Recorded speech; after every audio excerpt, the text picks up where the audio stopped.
Hello everyone, welcome to the new video.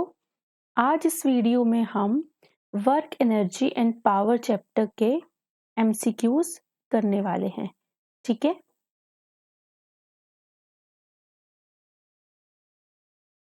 तो हमारा first question है, work is done on a body when.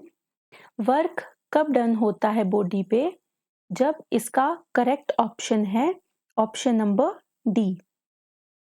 When forces act on the body and the body is either displaced in the direction of force or opposite to the direction of force.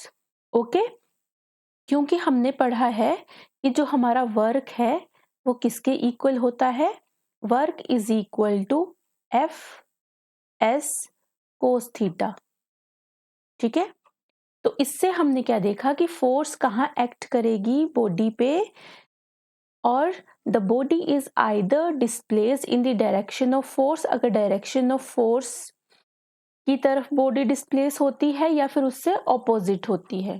ठीक है, second question है, the work done on an object does not depend upon the. तो जो हमारा work done है object वे, वो किस पे डिपेंड नहीं करता। तो फिर से वही वाला formula, W is equals to F S cos theta. ठीक है, फोर्स अप्लाइड फोर्स पे तो करेगा, ठीक है, डिस्प्लेसमेंट डिस्प्लेसमेंट पे भी करेगा, और angle between force and displacement इस पे भी करेगा। तो इसका करेक्ट ऑप्शन हो जाएगा ऑप्शन बी। ठीक है, थर्ड क्वेश्चन है, in case of a negative work the angle between the force and displacement. अगर हमारे पास नेगेटिव वर्क है तो एंगल क्या हो जाएगा फोर्स और डिस्प्लेसमेंट के बीच में, ये हमसे पूछा है। ठीक है, तो फिर से वही, अगर W is equals to F S cos theta है, ठीक है, तो हमारा W वर्क कब नेगेटिव होगा?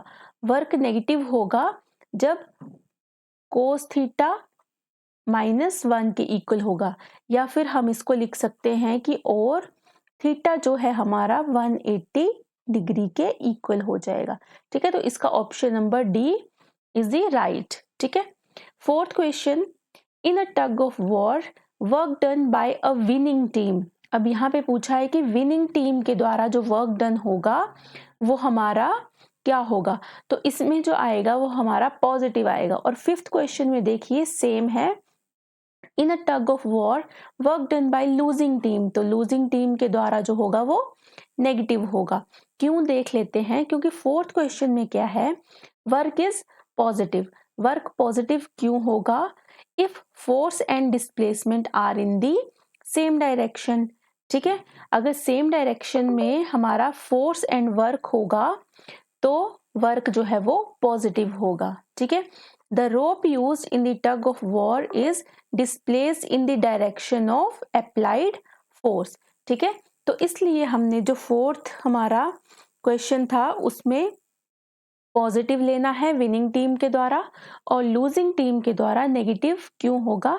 सेम रीजन है, क्योंकि work done by losing team is negative. क्यों होगा? Because force applied by team is in the direction opposite to the direction of the applied force। ठीक है, तो फोर्थ और फिफ्थ का हमने आंसर देख लिया। ओके, इसके बाद हम अपने सिक्स क्वेश्चन पे चलते हैं। तो हमारा सिक्स्थ क्वेश्चन है, a force of 100 Newton acting on a body does 1000 joule work. ठीक है, the distance through which the body is displaced is. ठीक है, हमने डिस्टेंस फाइंड आउट करना है। तो हमारे पास W क्या होता है? W is equals to F S, या फिर हम लिख सकते हैं, हमने निकालना है डिस्टेंस, तो S is equals to W upon F. ठीक है, तो इसमें क्या होगा, W की वैल्यू क्या आ जाएगी हमारी 1000 जूल जो गिवन है, और फोर्स कितना है 100 न्यूटन। ठीक है, तो इसको जैसे ही हम डिवाइड करेंगे तो हमारे पास आ जाएगा 10 मीटर। ठीक है, तो सी ऑप्शन इसका करेक्ट ऑप्शन हो जाएगा। ठीक है। इसके बाद नेक्स्ट क्वेश्चन देख लेते हैं। 7th क्वेश्चन है हमारा, a force F is acting on an object of mass M। ठीक है, फोर्स F जो है वो ऑब्जेक्ट पे एक्ट कर रही है और जिसका मास कितना है, M। The direction of displacement of the object is shown by an arrow to the right side। ठीक है, राइट साइड पे जो है वो डिस्प्लेसमेंट की डायरेक्शन दी है। तो work done by the force is, तो फोर्स के द्वारा जो वर्क डन होगा वो क्या होगा, इसका आंसर होगा ऑप्शन नंबर सी, 0। ठीक है। 8th question, the kinetic energy of an object of mass m moving with velocity v is. ठीक है, तो ये तो हमने डायरेक्ट फॉर्मूला याद रखना है, 1/2 mv²। ठीक है, 8th का हमारा आ गया बी ऑप्शन। इसके बाद 9th क्वेश्चन देख लेते हैं। 9th है, SI unit of energy is. Energy की SI यूनिट क्या होती है, ये हमें सबको पता होता है। ठीक है, तो ये होती है जूल। ठीक है, 9 क्वेश्चंस हो गए। अब 10th क्वेश्चन पे चलते हैं। Water stored in a dam possesses. जो वाटर स्टोर होता है डैम में वो क्या पोजेस करता है, पोटेंशियल एनर्जी। ठीक है, 10th का आ गया B. 11th, potential energy of a stretched string is. तो जो हमारा स्ट्रेच स्ट्रिंग होता है उसकी पोटेंशियल एनर्जी क्या होती है, is gravitational potential energy, plastic potential energy या फिर इलास्टिक पोटेंशियल एनर्जी। तो इसका आंसर हो जाएगा सी, इलास्टिक पोटेंशियल एनर्जी। ठीक है, क्वेश्चन नंबर 12 कर लेते हैं।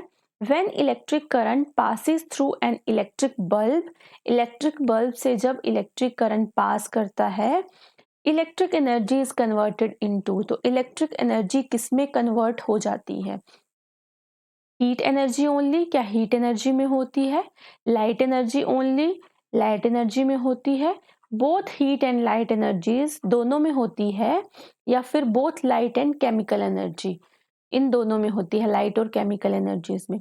तो इसका आंसर हो जाता है option number C, both heat and light energies में। जो इलेक्ट्रिक एनर्जी है वो कन्वर्ट हो जाती है हीट एंड लाइट एनर्जीज में। ठीक है, क्वेश्चन नंबर 13 देख लेते हैं। When coal burns, one form of energy is converted into another form of energy।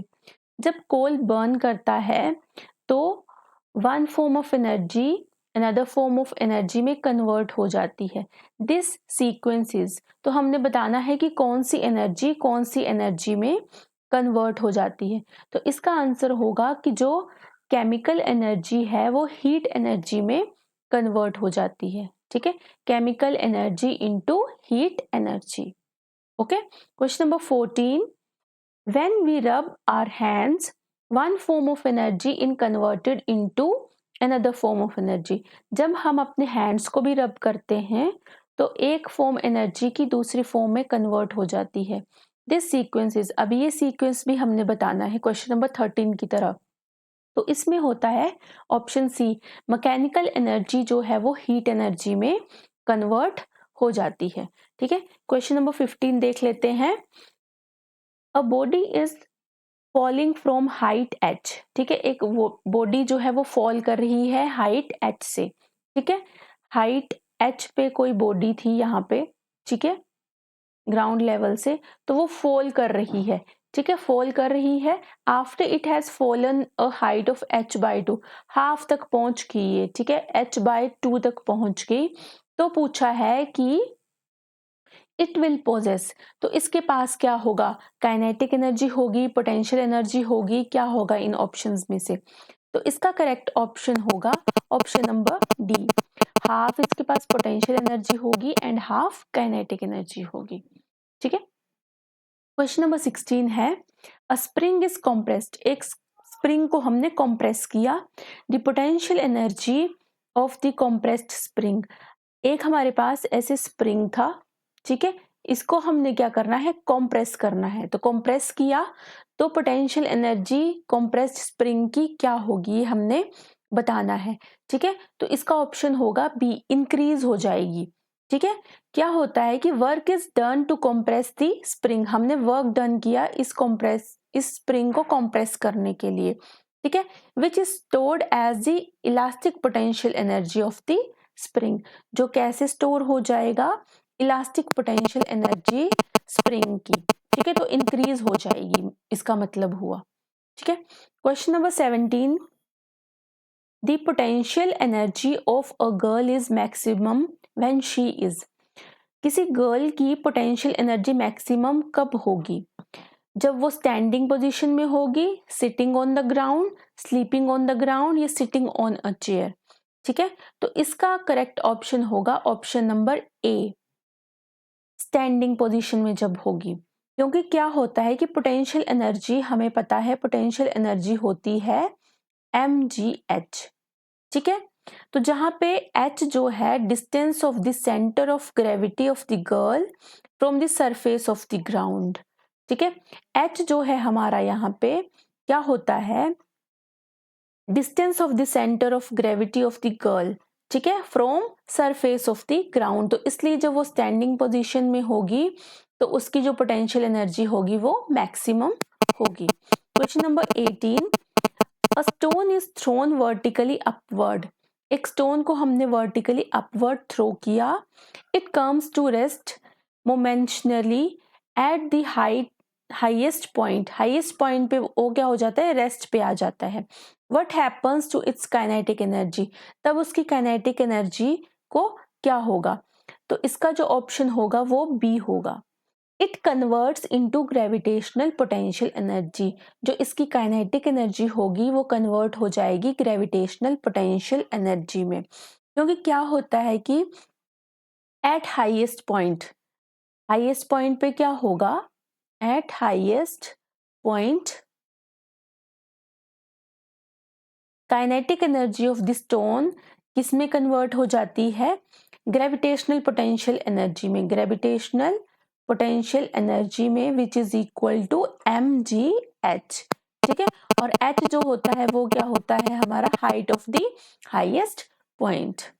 Okay, question number 19 देख लेते हैं, the kinetic energy of an object is k, अगर k हमारे पास काइनेटिक एनर्जी गिवन है किसी ऑब्जेक्ट की, काइनेटिक एनर्जी हमारे पास क्या गिवन है, k। ठीक है, if its mass is reduce to half then its kinetic energy will be, mass हम m लेते हैं लेकिन उसको हमने रिड्यूस कर दिया है m/2, क्योंकि हाफ हो गया ना, तो क्या हो जाएगा इसकी काइनेटिक एनर्जी को। ठीक है, हमें पता है कि काइनेटिक एनर्जी किसके इक्वल होती है, kinetic energy is equal to half mv², ये हमें पता है। ठीक है, तो काइनेटिक एनर्जी k हो गई और m की जगह m/2 हो गया, m/2 इंटू v², तो इसकी काइनेटिक एनर्जी को क्या हो जाएगा, तो इसमें क्या करेंगे हम, ये जो हमारा हाफ m/2 इंटू v² है, ठीक है, इसमें क्या आया कि देखो काइनेटिक एनर्जी निकालनी है तो यहाँ पे k डैश ले लेती हूँ, इसको मैं k डैश ले लिया क्योंकि हमने इसकी जो न्यू काइनेटिक एनर्जी है वो फाइंड आउट करनी है। अब यहाँ पे देखो ये जो हाफ mv² है ना, ये हमारा काइनेटिक एनर्जी जो ओरिजिनल थी उसके इक्वल, मतलब k के इक्वल। ठीक है, ये k के इक्वल हो गई थी, तो ये आ गया 1/2 इंटू k, तो इसका मतलब है कि जो काइनेटिक एनर्जी है वो भी हाफ हो जाएगी, तो इसका सी ऑप्शन करेक्ट हो जाएगा। ठीक है, क्वेश्चन नंबर 20 देख लेते हैं, kinetic energy of a body becomes double if, kinetic energy किसी की बॉडी की डबल कब होगी, ठीक है, जब इसका मास एंड वेलोसिटी डबल हो जाएगा, mass remains the same but velocity is doubled, या mass is doubled and its velocity remains the same, its mass remain the same but its velocity is reduced to half। Kinetic energy को हमने क्या करना है, double करना है। ठीक है, तो काइनेटिक एनर्जी कब डबल होगी, देखो यहाँ पे काइनेटिक एनर्जी का फॉर्मूला यहाँ से हम फाइंड आउट कर सकते हैं कि क्या होगा, मास डबल होगा, वेलोसिटी डबल होगी, या क्या होगा, हाफ mv²। ठीक है, तो बोला है कि मास और वेलोसिटी को डबल कर दो, तो ये तो नहीं आएगा। ठीक है, मास remains the same and velocity is doubled, ये भी नहीं आएगा। ठीक है, मास डबल्ड एंड वेलोसिटी रिमेन्स, ये सी ऑप्शन इज करेक्ट, तब जाके हमारी काइनेटिक एनर्जी जो है वो डबल हो जाएगी।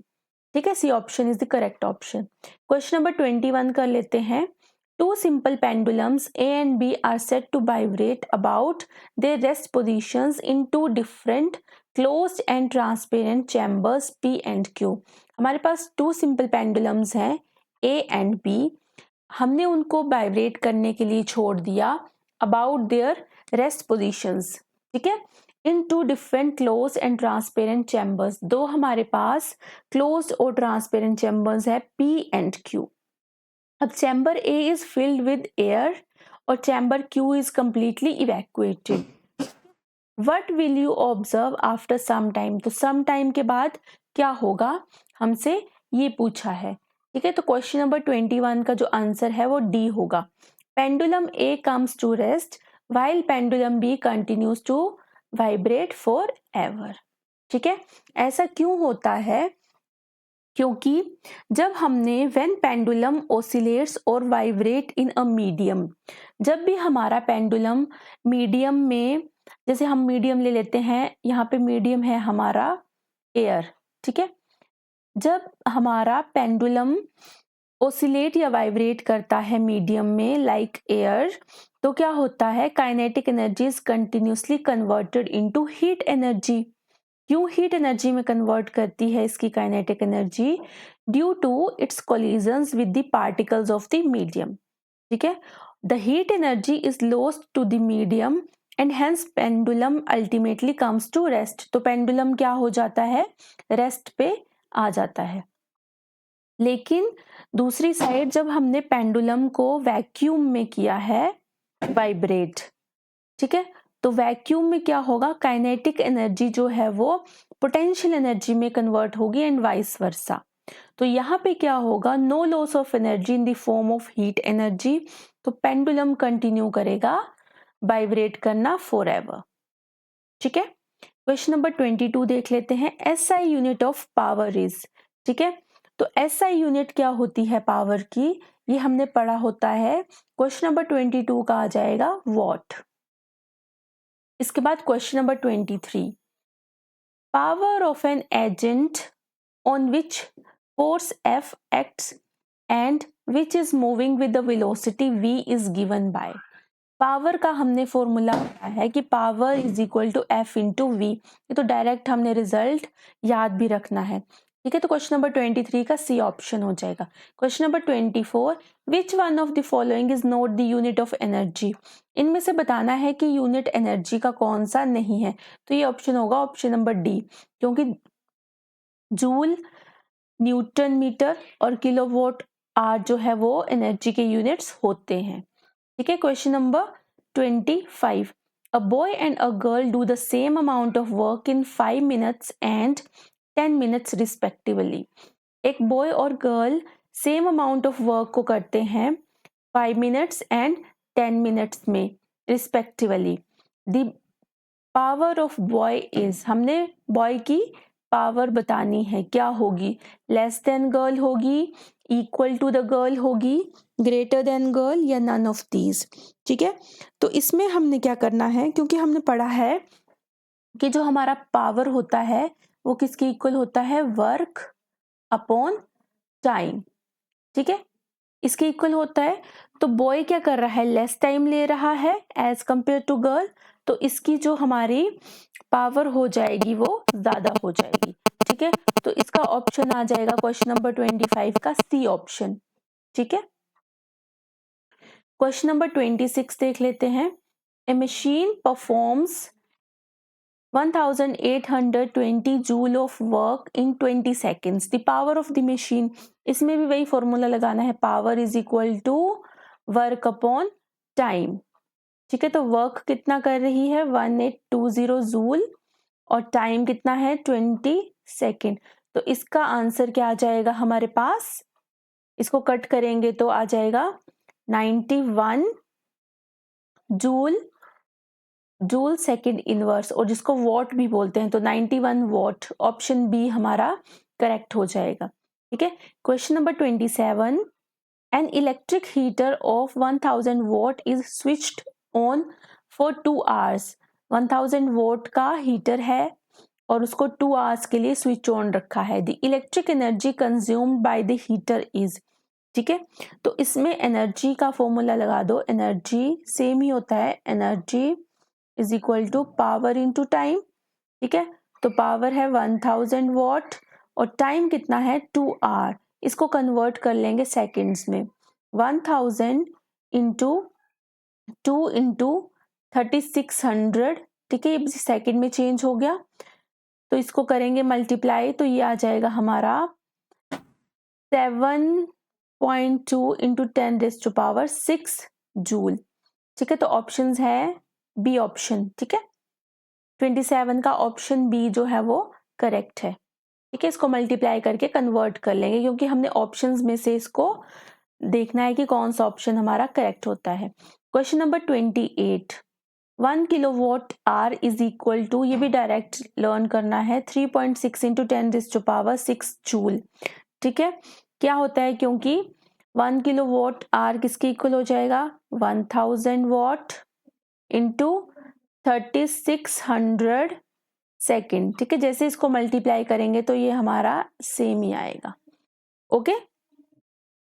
Question number 29, N electric bulb of 60 what is used for 5 hours daily, ये भी सेम आ गया जो पहले क्वेश्चन किया। Units of energy consumed by the bulb in 1 day, अब 1 डे में पूछा है इसमें, ठीक है।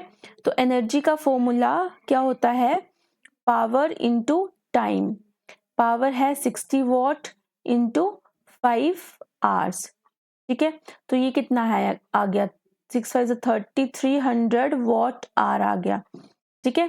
तो इसको अगर कन्वर्ट करना है किलोवाट आवर में तो कैसे करेंगे, 300 अपॉन 1000 करना पड़ेगा, किलोवाट आवर में चेंज हो गया, which is equal to 0.3 kilowatt hour, ठीक है।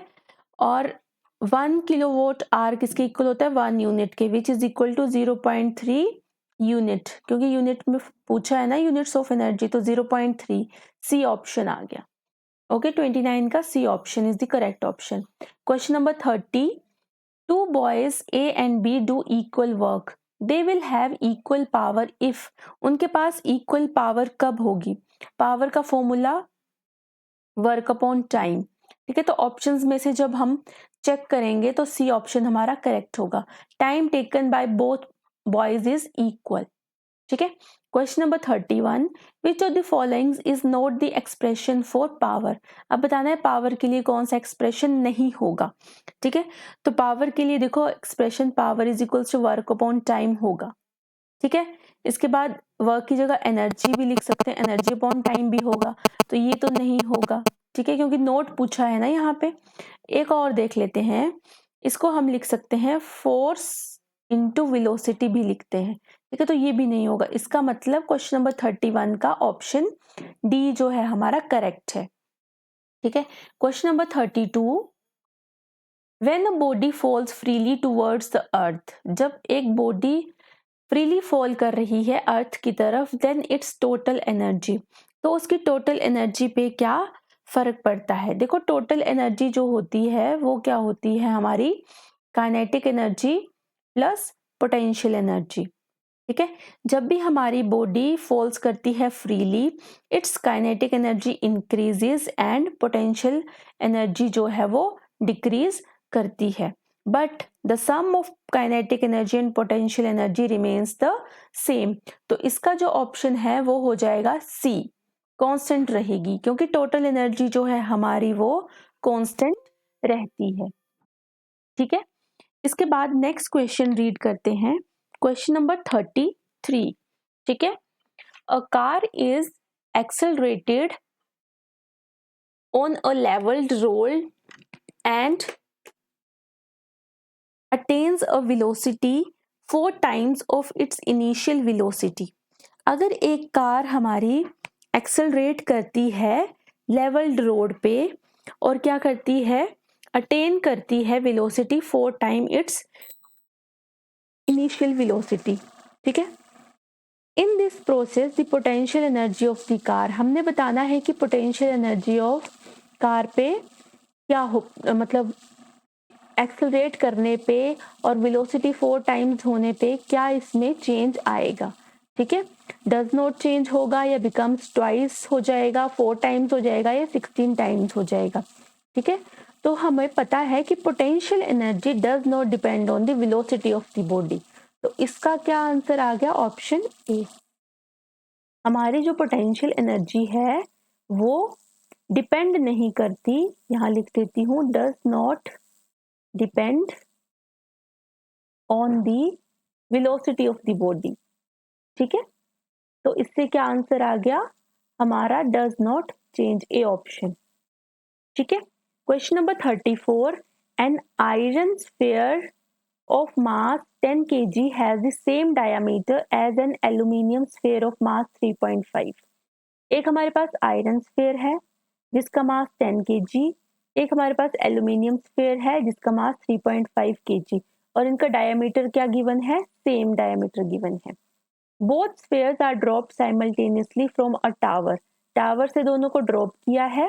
When they are 10 metre above the ground, जब 10 मीटर अबव द ग्राउंड है, दे हैव द सेम, तो उनके पास सेम क्या होगा, एक्सेलरेशन, मोमेंटा, पोटेंशियल एनर्जी या काइनेटिक एनर्जी, ठीक है।